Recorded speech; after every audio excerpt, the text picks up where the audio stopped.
la verdad es que este mes, en cuanto a lo que son estrenos de cine, pues anda algo más flojo y casi toda la anticipación que hay viene más de cara a las nominaciones de los Oscar, que ya estamos cerca de los premios, pero en estrenos pues flojito está la cosa. Y una de las películas que dentro de la poca cartelera que tenemos me llamaba un poco la atención y no me avergüenzo de decirlo, aunque normalmente a la crítica pues no le suelen gustar, suele destrozar este tipo de películas, era la secuela de Greenland, ¿no? Esta segunda película de Greenland, Greenland 2 o Greenland Migration, que tampoco os diré que me llamara enormemente la atención ni que estuviera deseando verla, pero bueno, la primera pues me entretuvo, sabemos, la primera película arrancó y nos dejó en un estado en el que la familia protagonista, con este protagonista de Gerard Butler de aquella película, conseguía refugiarse del impacto de un cometa, ¿no? Y conseguía refugiarse en un búnker en Groenlandia, de aquí el nombre de la película, y había un viaje que era interesante, ¿no? Un viaje dentro de este típico género de desastres y de huida y de escapada. Ahora aterrizaba esta segunda entrega, que yo no sabía, que no sé si era hasta cuándo necesario hacer esta película, pero bueno, plantea como un entorno posapocalíptico, ¿no? De algún modo, como unos años después de aquellos acontecimientos de la primera entrega, y digo, bueno, al menos puede que sea una película entretenida, puede que aporte pues ese tipo de evasión, ¿no? Que busco con este tipo de películas. Pues sin más preámbulos, arrancamos de lleno con la crítica y análisis de esta secuela, de esta segunda película de Greenland, con el nombre Greenland Migration.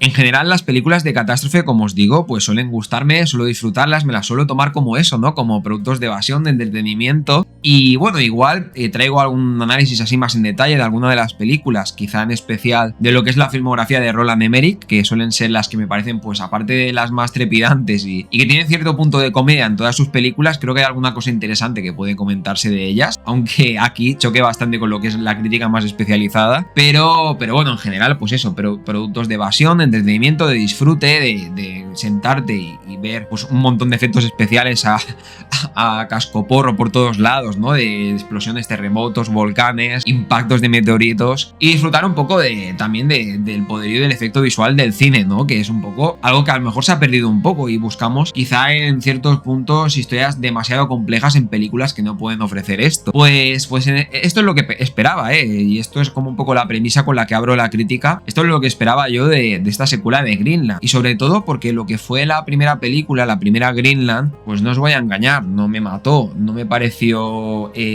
la película más entretenida del siglo. Sí que recuerdo que la vi en casa, no la vi en el cine en su momento, no sé si llegó a salir en cine como esta, pero la vi en casa, ¿no? En plataformas una vez que apareció la película ahí. No sabía que estaba protagonizada por este actor que daba vida al protagonista de la película de 300, y me sorprendió verlo en esta faceta, ¿no? De película de catástrofes. Pero bueno, era un viaje que sobre todo lo que mejor funcionaba, y aquí se vuelve a repetir un poco, como dejé caer en las primeras impresiones, se vuelve a repetir un poco lo que es el viaje emocional, ¿no? Como ese corazón, como esa garra que puede tener la película y te puede tener enganchado, más tensionado a todo el avance y a toda la aventura y viaje de los protagonistas. Lo que mejor funcionaba era eso, la primera entrega, ¿no? Lo que es el viaje de la familia, el viaje emocional. Esta segunda película, esta Greenland 2, Greenland Migration, me parece que dentro de que sigue la estela de la primera, busca ir por otros lares, ¿no? Busca ir por algo más desde el punto de vista de una road movie, ¿no? De una película de viaje, donde cada personaje, ¿no? Cada uno de los tres personajes va teniendo su propia transformación, ¿no? Desde el mismo padre, al que da vida Gerard Butler, su mujer por otro lado, y luego por otro lado el hijo, ¿no? Que digamos que es el que más ha cambiado, el que tiene una perspectiva diferente del mundo, porque en esa fase, digamos, más importante de su vida, de infancia, pues se la ha pasado en este búnker, ¿no? Se habla que han estado como unos 5 años desde que llegaron al búnker de la primera película hasta que arranca esta segunda, y ahí pues ha tenido también cierta evolución, pero va teniendo cierta evolución también durante toda la secuela. Y esta era un poco la premisa, ¿no? Y puede parecer que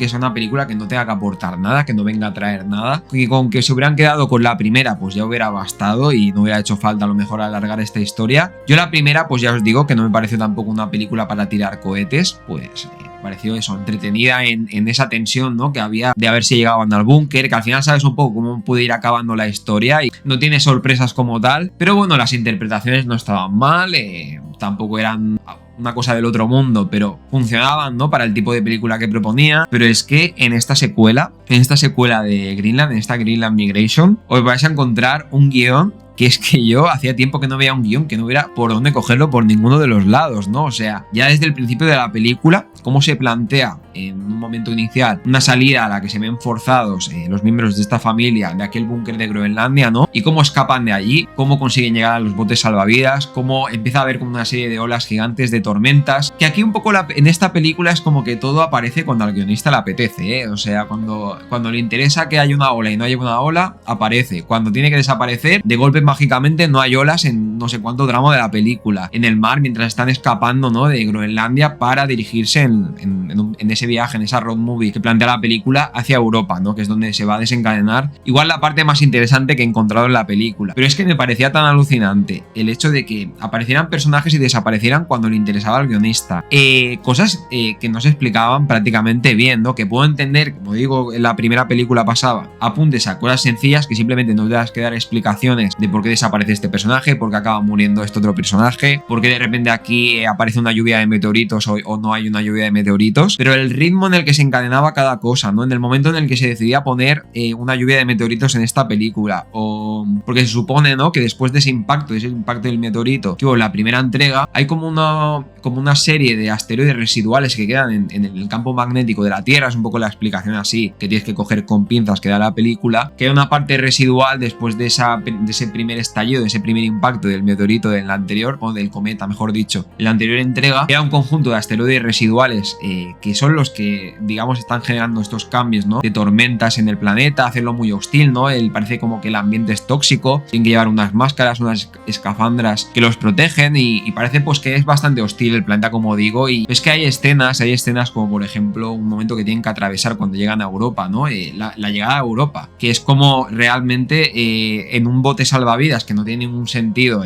la velocidad a la que van, se les acaba el combustible, a los 5 minutos de película están llegando ya a Europa, no han atravesado todo el océano Atlántico en un momento, ¿no? El cómo llegan a ese bote salvavidas, luego por ejemplo un momento que tienen que atravesar porque la película se va dirigiendo, ¿no? Poco a poco va bajando de latitud y se va dirigiendo primero a las Islas Británicas una vez que llegan a Europa, pero luego se dirigen a Francia, ¿no? Y tienen que atravesar el Canal de la Mancha, un Canal de la Mancha que se ha transformado y que parece que ese agua se ha disipado y bueno, va a encontrar una serie de sorpresas en ese camino. Todo lo que sucede en esa escena puede ser todo lo espectacular visualmente que quieras a nivel de efectos, pero es que es un sinsentido como yo. Y luego se critican las películas de Roland Emmerich en este sentido, pero que también tiene sus cosas, pero es que en esta película el sinsentido es que se multiplica, se eleva a la quinta potencia, ¿no? Que en eso me ha recordado a quizá la película donde más se flipó, yo creo, Roland Emmerich, que es la película de Moonfall, de las últimas que hizo, que ha habido un momento que el sinsentido se sumaba tanto que acababa la película convirtiéndose en comedia, ¿no? Y hubiera estado bien si hubiera seguido ese tono de comedia en todo momento, pero es que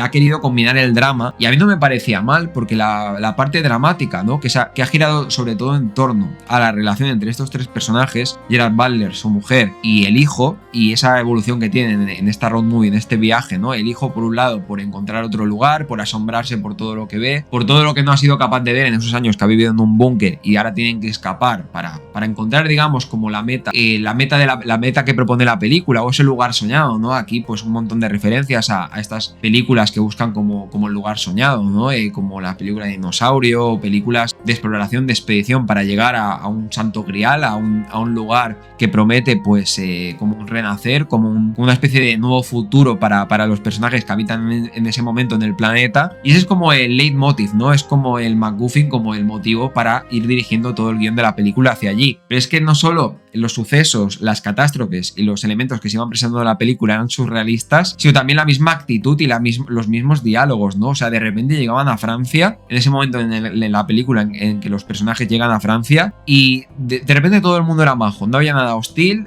todo el mundo quería ayudar. No sé si aquí había alguna especie de política detrás a la hora de implementar esto en la película, pero de repente es como que todo el mundo era súper majo, no había que desconfiar de nadie. Luego, por ejemplo, en esa llegada, ¿no? Y ese último tercer acto de la película donde se llega como a este sitio, que no explicaré, no os detallaré mucho lo que es, pero bueno, como ese sitio, digamos, donde va a prosperar la humanidad, se supone, un sitio que tiene relación con el impacto del cometa de la anterior película, y es como que toda la tensión que se carga, toda la carga dramática de la escena que está ahí representada, que van a tener que ver con el desenlace de los protagonistas, es un sinsentido total. Tiene unos agujeros enormes en el sentido de que tienen como que viajar allí como en una especie de autobús y luego cuando te lo muestran desde otro plano, cuando te lo muestran desde otras tomas, tampoco era un camino que fuera necesario pasar por ese autobús, tampoco era un camino que fuera necesario como rodear una especie de guerrillas que se presentan como para batallar en los alrededores de la escena, ¿no? Con una especie de insurgentes que presenta la película, una especie de mundo revuelto, ¿no? Que creo que quiere ayudar al tono de la película, ¿no? Como hacer más hostil el planeta en sí, no solo a través de los acontecimientos, de los accidentes geográficos y de las tormentas de meteoritos y de cometas, sino también en base a la gente, ¿no? Que digamos que ha perdido la cordura, que todos esos años teniendo que estar refugiados y con este ambiente tóxico en el aire, también ha ido perdiendo un poco, ya no están cuerdos, ¿sabes? Está cuerdo, y es como que hay toda una serie de insurgentes y de gente que la está liando por el mundo. Pero yo no he comprado nada, no he sido capaz de comprar nada, porque es que todo ha pasado cuando al guionista le interesaba, todo ha pasado de la manera que le interesaba, no había explicación de por qué aparecían unas cosas en la película y por qué no dejaban de aparecer, tanto a nivel, como digo, de accidentes, de catástrofes geográficas naturales, ni tampoco a nivel de personajes, de diálogos. Los diálogos me han parecido súper absurdos. Encima, ya digo, creo que lo que me podía funcionar más de la película era esa parte más dramática, esa parte más triste de la película, como una evolución en ascendente del hijo para encontrar ese lugar y para tener una nueva vida, y en descendente, ¿no? En decaer del personaje del protagonista Gerard Butler, que habíamos conocido y habíamos ido acompañando sobre todo en la primera entrega, que en los momentos de drama y sobre todo en la segunda mitad de la película es donde puede funcionar mejor el drama, se ha caído por completo por culpa del guión, por un guión que no hay por dónde cogerlo, que no me vale solo el hecho de que sea película de catástrofes, que siempre le puedo ser más permisivo, ¿no? También la Twisters de hace no mucho, que tampoco me acabo de gustar, Twisters, pero bueno, que cumplía más o menos decentemente, pero es que aquí no es que solo no se la hayan tomado en serio, sino es que encima han conseguido destrozar lo único bueno, la única parte buena que tenía la película, que era el viaje dramático de la familia, que se queda un producto realmente lamentable, y una película que no vale la pena ir a verla al cine de ninguna de las maneras, y que yo creo que si no hubiese existido, pues tampoco hubiera pasado nada. Lo único que hacemos con este tipo de películas que sean tan malas es darle la razón a la crítica especializada, que se las carguen, que las destrocen y que tengan una reputación cada vez peor este tipo de producto de entretenimiento. Nada, Mofilnautas, hasta aquí la crítica de Greenland Migration, un poco breve hoy, pero es que creo que la película, como os voy diciendo, creo que no daba para más. Si os ha gustado la crítica, aún así, si os habéis reído un poco o hay cosas de la película que la habéis visto o alguna cosa que no haya repasado y que a lo mejor creéis que merezca la pena comentar, pues como siempre, dejádmela abajo en los comentarios y estaré encantado de leer y de responder. Si os ha gustado el vídeo, dale like, compartir, suscribiros al canal. Y ya sabéis, aquí hablamos de todo esto, críticas de cine, curiosidades, análisis temáticos y demás. Nos vemos en los siguientes vídeos. Hasta luego.